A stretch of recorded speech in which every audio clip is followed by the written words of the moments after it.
കാണുന്നതല്ല കേൾക്കുന്നതല്ല, വചനമത്രേ സത്യം.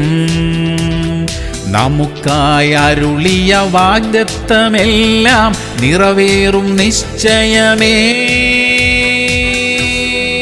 സങ്കീർത്തനങ്ങൾ 92:5. യഹോവേ, നിന്റെ പ്രവൃത്തികൾ എത്ര വലിയവയാകുന്നു, നിന്റെ വിചാരങ്ങൾ അത്യന്തം അഗാധമായവ തന്നെ. പ്രിയമുള്ളവരെ, ദൈവം നമുക്കായി ഒരുക്കിയിരിക്കുന്ന അനുഗ്രഹങ്ങൾ ഒന്നും നഷ്ടമാക്കരുത്. അതെല്ലാം നാം ചിന്തിക്കുന്നതിനും അപ്പുറമായുള്ളവയാ. ദൈവം ചെയ്യുന്നതെല്ലാം അവിടുത്തെ മഹത്വത്തിന് തക്കവണ്ണമായിരിക്കും. നമുക്കായും നമ്മുടെ മക്കൾക്കായും ദൈവം ഒരുക്കിയിരിക്കുന്നതെല്ലാം ഏറ്റവും ഉന്നതമായവയാ. അതൊന്നും നമുക്ക് നഷ്ടമാകരുത്. ദൈവിക പദ്ധതികളുടെ ഉള്ളിൽ തന്നെ ജീവിക്കാനുള്ള കൃപയ്ക്കായി നമുക്ക് പ്രാർത്ഥിക്കാം. സ്വർഗീയ പിതാവേ, ബുദ്ധിക്ക് അതീതമായ തരത്തിൽ ഞങ്ങൾക്ക് വേണ്ടി അങ്ങ് അത്ഭുതങ്ങളെ ചെയ്തിരിക്കുന്നതിനായി നന്ദി. ഞങ്ങൾക്കായി ഒരുക്കിയിരിക്കുന്ന എല്ലാ നന്മകൾക്കായും സ്തോത്രം. അതൊന്നും ഞങ്ങൾക്ക് നഷ്ടമാകാതിരിക്കാൻ സഹായിക്കണമേ അപ്പാ. യേശു ക്രിസ്തുവിന്റെ നാമത്തിൽ തന്നെ. ആമേൻ, ആമേൻ, ആമേൻ.